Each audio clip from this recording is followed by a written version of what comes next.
साथियों, आप सभी का हार्दिक स्वागत, वंदन एवं अभिनंदन है आपके अपने YouTube चैनल मां शारदे एकेडमी में। मैं नीरज शुक्ला आप सभी का तहे दिल से हार्दिक स्वागत करता हूं। जैसा कि हम आप सभी से बात कर रहे थे प्यारे मित्रों, हिंदी साहित्य पे मैं चर्चा कर रहा था। यदि आप सभी से मैं हिंदी साहित्य की बात करूं तो हिंदी साहित्य पे ये मेरी तीसरी क्लास है। इसके पहले 2 क्लासें मेरी हो चुकी हैं। मैं बात कर रहा था आप सभी से आदिकाल पे। ये भी मैंने बताया था हिंदी साहित्य को कितने भागों में बांटा गया है। तो मेरे साथियों 4 भागों में बांटा गया था, वो भी मैंने बात कर ली थी। आदिकाल की यदि मैं बात करूं मेरे भाई तो आदिकाल की ये दूसरी क्लास है। यदि मैं बात करता हूं आदिकाल में, सबसे पहले मैं बात करता हूं मेरे भाई रासो साहित्य की। किसकी मैं बात करता हूं? रासो साहित्य की। रासो साहित्य की मैं बात करता तो रासो साहित्य से प्रश्न कैसे पूछे जाते हैं? पूछा जाता है रासो साहित्य का सबसे प्राचीनतम ग्रंथ पूछा जाता है। पहला प्रश्न हमसे यही पूछ लिया जाता है कि रासो साहित्य का सबसे प्राचीनतम ग्रंथ कौन सा है। तो हम बात करें कि प्राचीन ग्रंथ कौन सा है मेरे भाई, तो प्राचीन ग्रंथ कौन सा है, सबसे प्राचीन ग्रंथ की यदि मैं बात करूं प्यारे बच्चों, रासो साहित्य का प्राचीनतम ग्रंथ कौन सा है मेरे भाई, तो वीसल देव रासो है। कौन सा है? वीसल देव रासो। वीसल देव रासो है। कौन सा है? वीसल देव रासो है।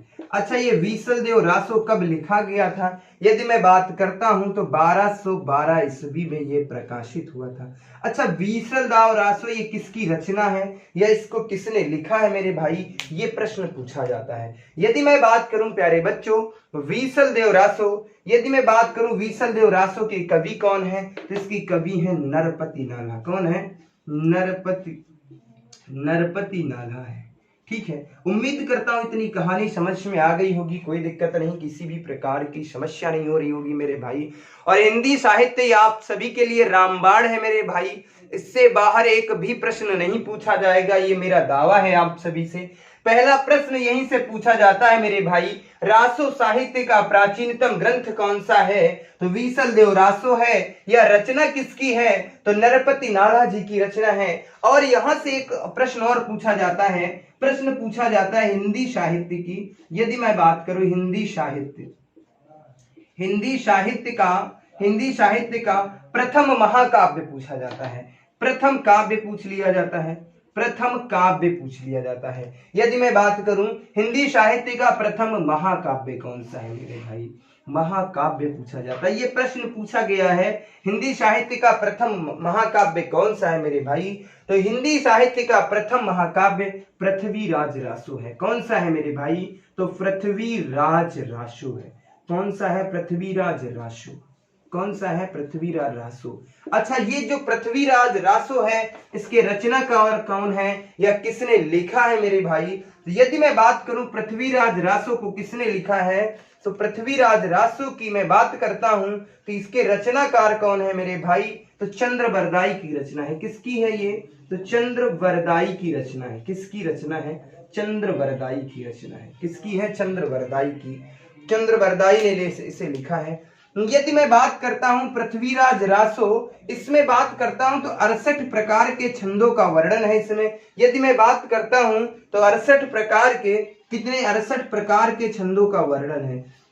68 प्रकार के छंदों का वर्णन इसमें किया गया है। किसमें किया गया है मेरे भाई, पृथ्वीराज रासो में कितने छंद हैं, तो 68 प्रकार के छंद हैं। यदि चंद्रबरदाई की मैं बात करता हूं मेरे भाई, यदि मैं चंद्रबरदाई की मैं बात करता हूं तो इन्हें क्या कहा जाता है, यदि मैं इनकी बात करता हूं मेरे भाई तो इन्हें क्या कहा जाता है, इन्हें कहा जाता है, यदि मैं इनकी बात कर लेता तो इन्हें किस नाम से जाना जाता है, तो इन्हें छपैया का बादशाह कहा जाता है। किसका?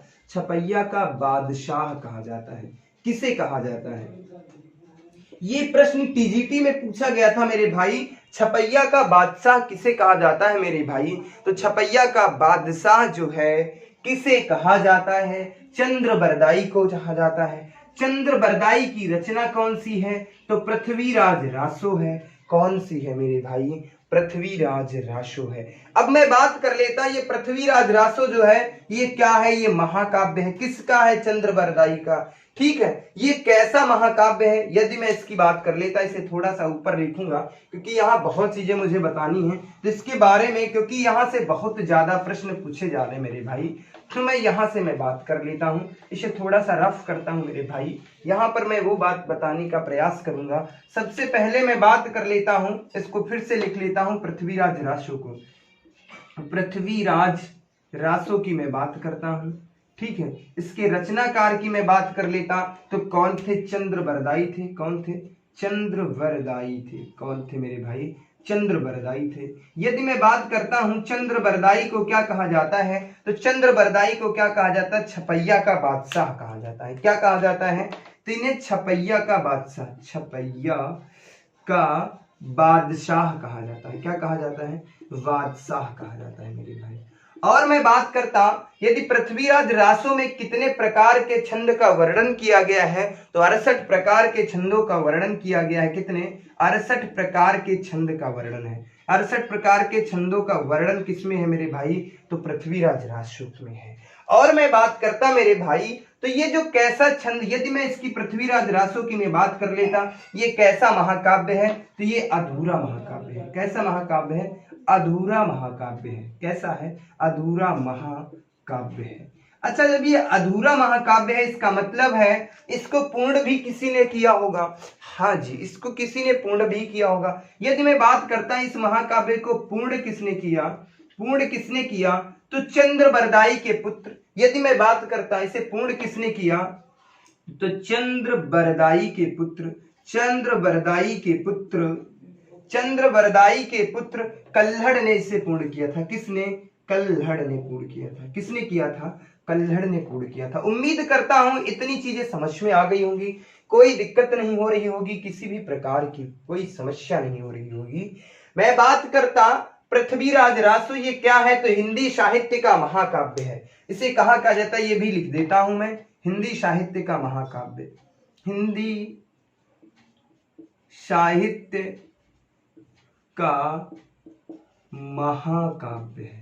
क्या है मेरे भाई, तो हिंदी साहित्य का ये महाकाव्य है पृथ्वीराज रासो। इसमें कितने छंद हैं, तो 68 प्रकार के छंद हैं। या रचना किसकी है, चंद्रबरदाई की रचना है।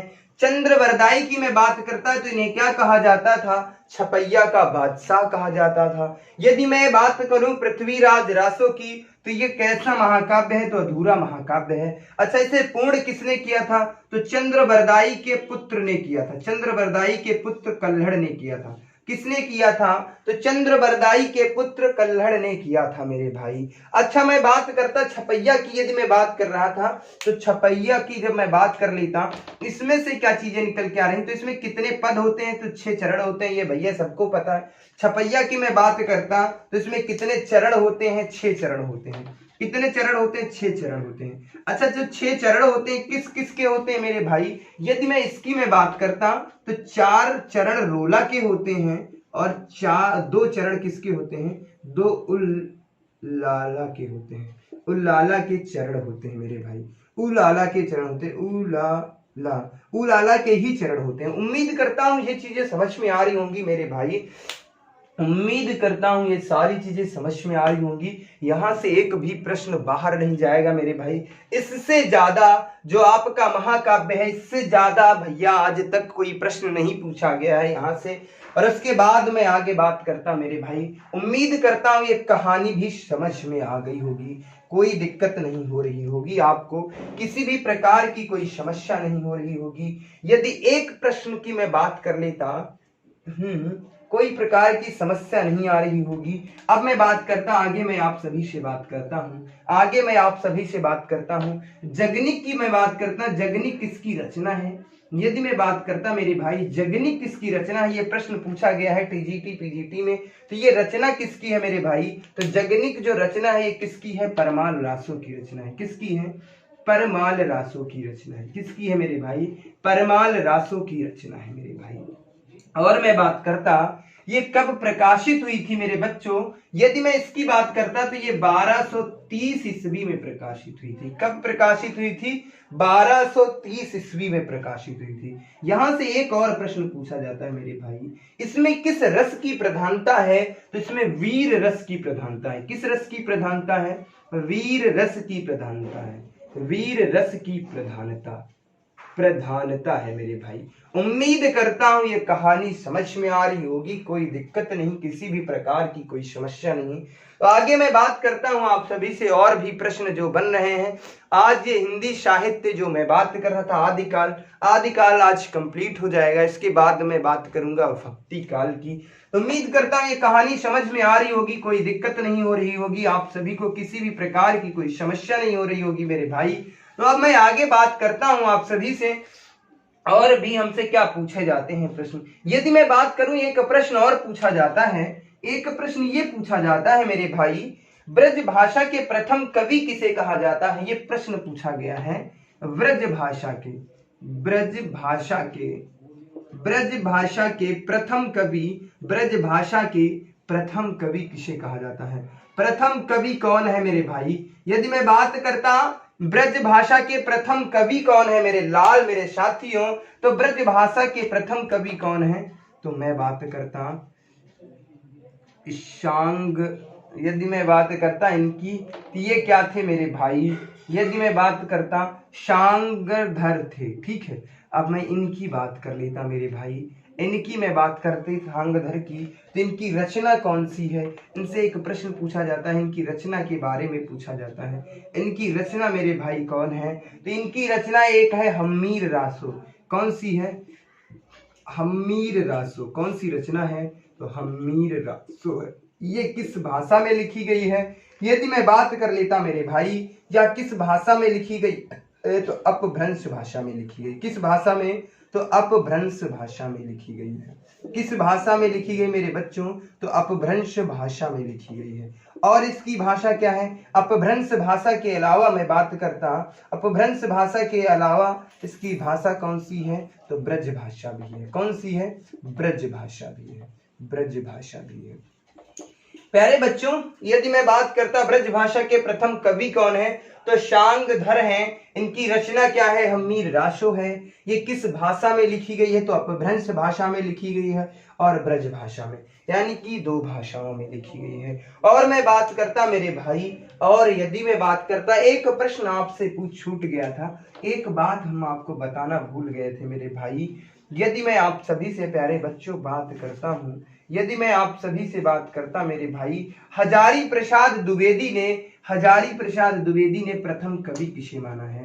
यदि मैं बात करता हिंदी साहित्य का, हजारी प्रसाद नहीं, माफ कीजिएगा, यहाँ पर मैं बात करता हजारी प्रसाद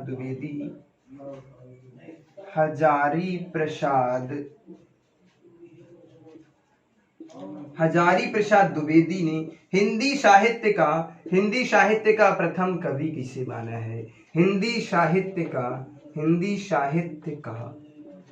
प्रथम कवि किसे माना है मेरे भाई? प्रथम कवि किसे माना है? ये प्रश्न आपकी परीक्षा में पूछा जाता है मेरे भाई। हजारी प्रसाद द्विवेदी ने हिंदी साहित्य का प्रथम कवि किसे माना है? प्यारे बच्चों, ये पूछा जाता है, तो इन्होंने माना है अब्दुल रहमान को। किसको माना है? अब्दुल रहमान को माना है। किसे माना है? रहमान को माना है मेरे भाई। उम्मीद करता हूं ये कहानी समझ में आ गई होगी। ये कल का प्रश्न था, छूट गया था मुझसे, ये बताना भूल गया था, तो मुझे याद आ गया, तो मैंने सोचा ये बता देता हूं। उम्मीद करता हूं ये कहानी समझ में आ रही होगी, किसी भी प्रकार की आपको कोई समस्या नहीं हो रही होगी मेरे साथियों। आगे मैं और बात करता हूं आप सभी से। अब मैं बात कर लेता अब जो हमारा रासो साहित्य हम लोग पढ़ रहे थे मेरे भाई, इससे ज्यादा आप सभी से रासो साहित्य में कोई भी प्रश्न नहीं पूछा जाएगा। यदि मैं आप सभी से प्यारे बच्चों बात करूं, रासो साहित्य में इससे ज्यादा कोई भी प्रश्न नहीं पूछा जाएगा। अब मैं बात करता हूं आदिकाल के दो प्रमुख कवि हैं, उनके बारे में मैं बात कर लेता। तो सबसे पहले मैं बात करता हूं विद्यापीठ के बारे में। किसके बारे में बात करता? विद्यापीठ के बारे में बात करता। ये एक कवि थे।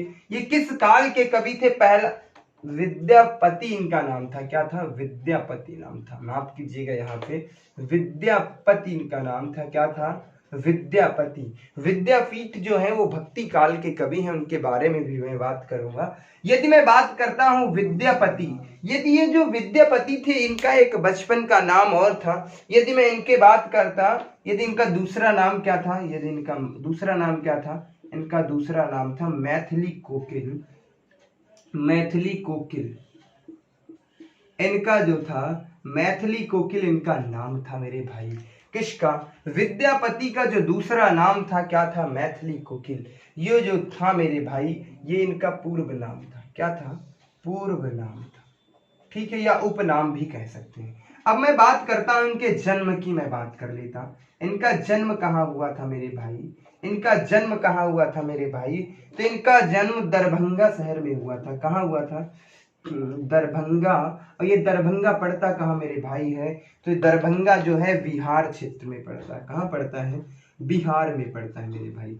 उम्मीद करता हूँ ये कहानी समझ में आ रही होगी, कोई दिक्कत नहीं हो रही होगी आप सभी को। आगे मैं बात करता हूं मेरे भाई, तो इनसे बहुत ज्यादा प्रश्न नहीं पूछा जाता। अब मैं इनकी रचनाओं की मैं बात करता, इनकी रचनाओं की मैं बात करता, तो इनकी 3 रचना हैं जो बहुत प्रचलित हैं। एक सबसे पहली रचना है कीर्ति पताका। कीर्ति पताका, ये कीर्ति पताका जो रचना है मेरे भाई, यूपीटीटी 2016 के प्रश्न फरवरी में पूछा गया है। कीर्ति पताका किसकी रचना है मेरे भाई? तो विद्यापति की रचना है। किसकी रचना है? विद्यापति की रचना है। अच्छा, ये जो कीर्ति पताका है ये किस भाषा में लिखी गई थी? तो मेरे भाई ये अवहट्ट भाषा में लिखी गई थी। अवहट्ट भाषा में लिखी गई थी। किस भाषा में लिखी गई थी? तो अवहट्ट भाषा में लिखी गई थी मेरे भाई। और मैं बात करता इनकी दूसरी रचना क्या है जो बहुत प्रचलित है। उसके बाद एक रचना है इनकी पदावली। कौन सी रचना है? पदावली इनकी दूसरी रचना है। ये किस भाषा में लिखी गई मेरे भाई? तो ये संस्कृत भाषा में लिखी गई। किस भाषा में लिखी गई है? संस्कृत भाषा में लिखी गई। और उसके बाद मैं बात करता मेरे भाई, इनकी तीसरी रचना क्या है? गोरक्ष विजय है। क्या है? गोरक्ष विजय रचना है। ये टीजीटी में पूछी गई है रचना, टीजीटी में पूछी गई। ये भी किस भाषा में लिखी गई है? संस्कृत भाषा में। उम्मीद करता हूं ये कहानी समझ में आ रही होगी, कोई दिक्कत नहीं हो रही होगी आप सभी को। हिंदी साहित्य जो हमारी परीक्षा के लिए इतना महत्वपूर्ण है मेरे भाई। और यदि मैं बात करूं परीक्षा की तैयारी करने वाले, चाहे यूपीटीटी के बच्चे हों या सुपर टेट के बच्चे हों या मैं यूपीएसआई की मैं बात करा, प्यारे बच्चों, हिंदी साहित्य सबसे बाद में लोग पढ़ते हैं, सबसे बाद में पढ़ते हैं। और ऐसा हो जाता है कि कंप्लीट कर ही नहीं पाते हैं, जहां से हमारी परीक्षाओं में दिन प्रतिदिन, कहने का मतलब वर्ष प्रति वर्ष, उसका लेवल जो है धीरे धीरे बढ़ता चला जा रहा मेरे भाई।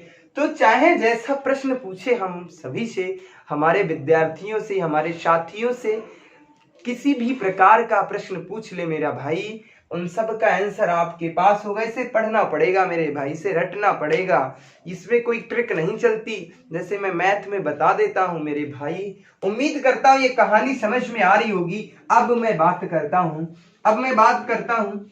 10 मिनट का लेक्चर बचा हुआ है और हिंदी शायरी आतिकाल आपका कंप्लीट हो जाएगा मेरे भाई। अब मैं बात करता हूं अमीर खुसरो की। मैं बात करता, किसकी मैं बात करता मेरे भाई? अमीर खुसरो। तो सबसे पहला प्रश्न इनसे यही पूछा जाता है अमीर खुसरो से।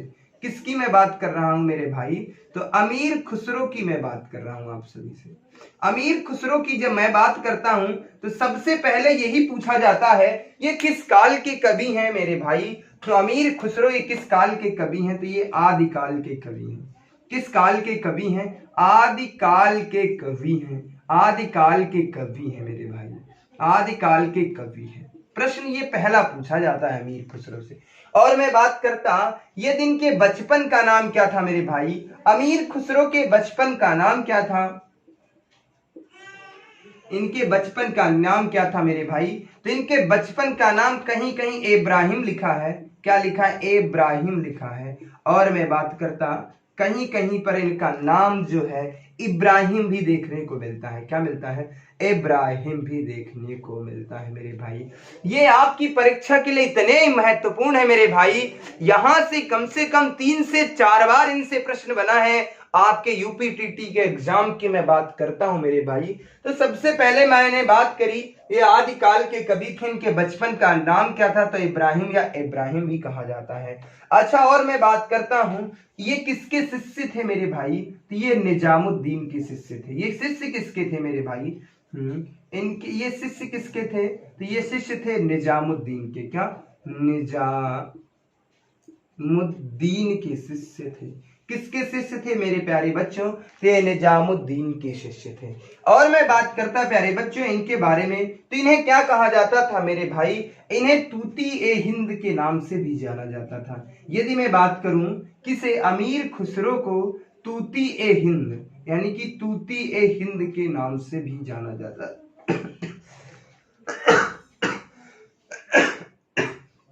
तूती ए हिंद के नाम से भी जाना जाता था। तूती ए हिंद के नाम से भी जाना जाता था, हिंद के नाम से भी जाना जाता था। और मैं बात कहूं इन्हें क्या कहा जाता था, तो इन्हें भारत का तोता कहा जाता था। इन्हें और क्या कहा जाता था मेरे भाई, तो इन्हें क्या कहा जाता था, और मैं बात करूं तो इन्हें भारत का तोता कहा जाता था। क्या कहा जाता था, भारत का तोता भी इन्हें कहा जाता था। ये प्रश्न पूछा जाता है तूती ए हिंद किसका किसका नाम था, तो तूती ए हिंद के नाम से किसे जाना जाता है मेरे भाई, तो अमीर खुसरो को ही तूती ए हिंद के नाम से जाना जाता है। यदि मैं बात करूं मेरे भाई तो इन्हें क्या कहा जाता था, इन्हें भारत का तोता भी कहा जाता था। और मैं बात करूं प्यारे बच्चों इनसे कितने प्रश्न बनते हैं हमारी परीक्षा में, यदि मैं बात करूं तो इनको 18 रागों का अध्ययन, मतलब इनको जो था इन्होंने 18 रागों का अध्ययन किया था। इन्हें कितने, 18 रागों का अध्ययन था। कहने का मतलब रागों का अध्ययन था मेरे भाई। क्या था, अध्ययन था मेरे भाई। अब मैं इधर बात कर लेता हूं, अब और जो शेष जानकारी है इनके बारे में बची हुई है उनके बारे में मैं बात करता हूं प्यारे बच्चों। यदि मैं बात करता हूं, अच्छा यदि मैं बात करूं सितारा तबला मतलब गिटार तबला, यदि मैं बात करूं तबला गिटार, तबला गिटार, और मैं बात करता हूं और वाद्य यंत्र की मैं बात करता प्यारे बच्चों, और मैं बात करूं आप सभी से वाद्य यंत्र का आविष्कार इन्होंने किया था। तबला गिटार और वाद्य यंत्र का आविष्कार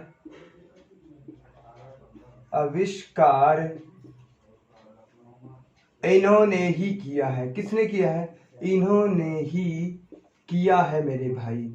इन्होंने क्या किया है मेरे भाई, तो तबला गिटार और वाद्य यंत्र का आविष्कार किसने किया मेरे बच्चों, तो अमीर खुसरो ने ही किया है। और मैं बात करता हूं जो प्रश्न हमारी परीक्षाओं में पूछे जाते हैं मेरे भाई, इन्हें और क्या कहा जाता है, तो इन्हें खड़ी बोली का कवि भी कहा जाता है। यदि मैं बात करता तो इन्हें क्या कहा जाता है, इन्हें खड़ी बोली का कवि भी कहा जाता है। इन्हें खड़ी बोली का कवि कहा जाता है। किस बोली का, खड़ी बोली का कवि भी कहा जाता है।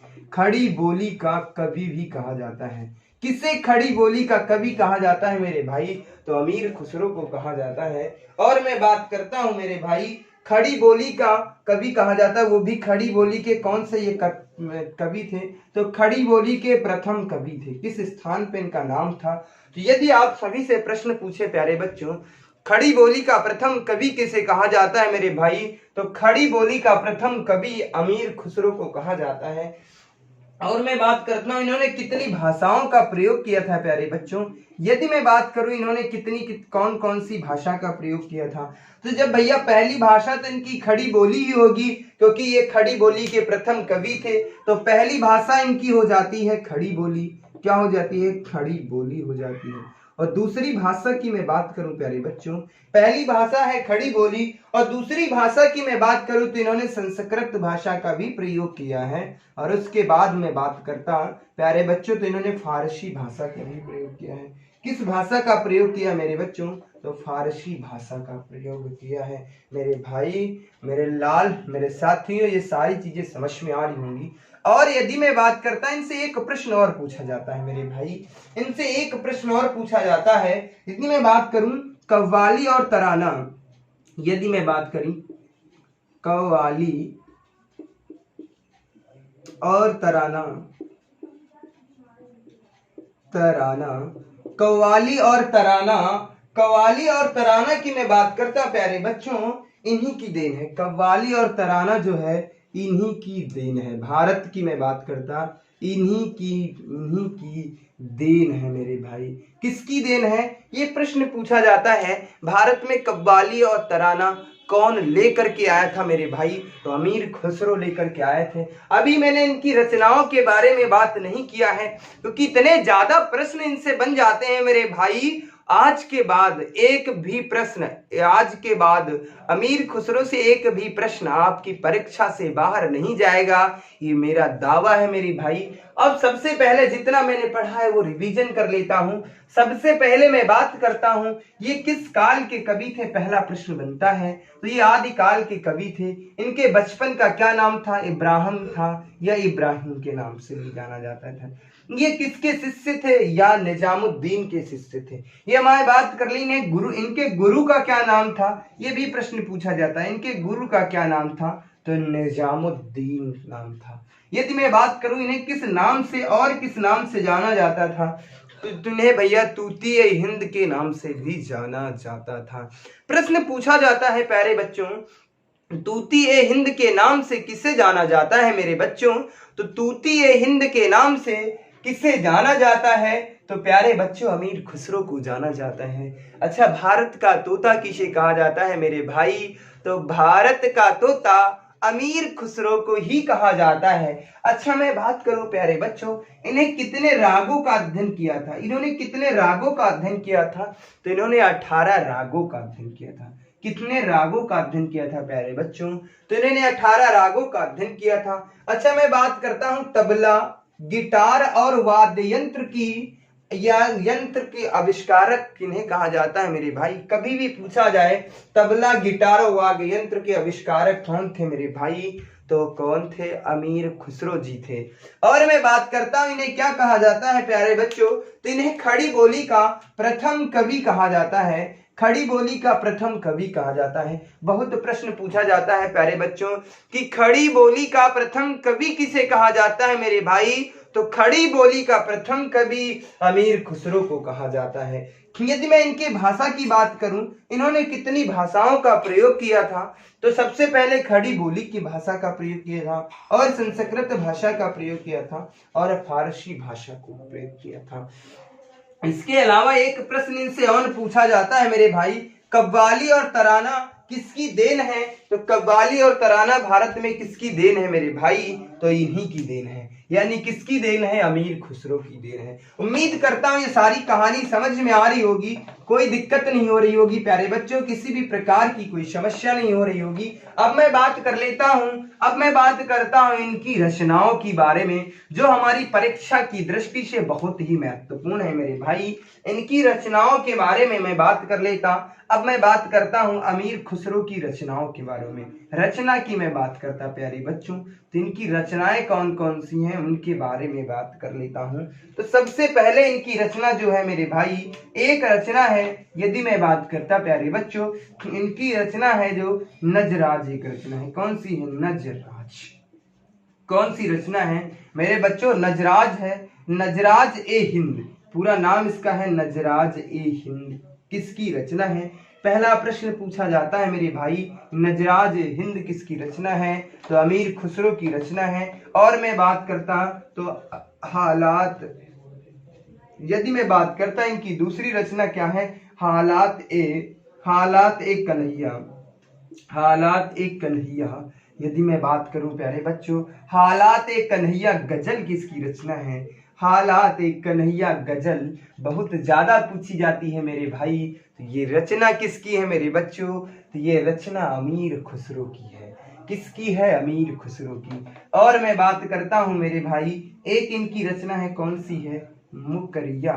मुकरिया किसकी रचना है मेरे भाई? तो इन्हीं की रचना है। इसके बाद एक रचना इनकी कौन सी है?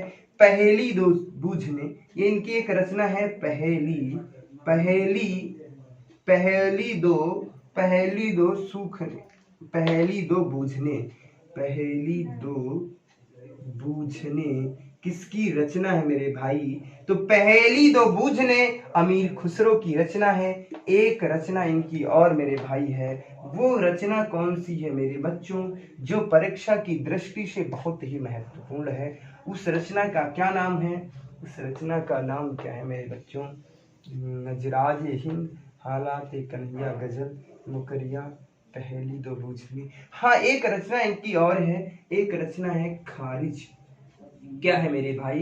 एक रचना है, नहीं खाली, एक रचना है इनकी मेरे प्यारे बच्चों, खाजिल बारी।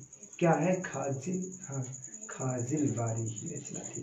कौन सी रचना है प्यारे बच्चों? एक रचना है इनकी खाजिल बारी। ये कौन सी रचना है मेरे भाई? खाजिल बारी। तो उम्मीद करता हूँ ये कहानी समझ में आ गई होगी, कोई दिक्कत नहीं हो रही होगी किसी भी प्रकार की मेरे साथियों, आप सभी को कोई समस्या नहीं हो रही होगी।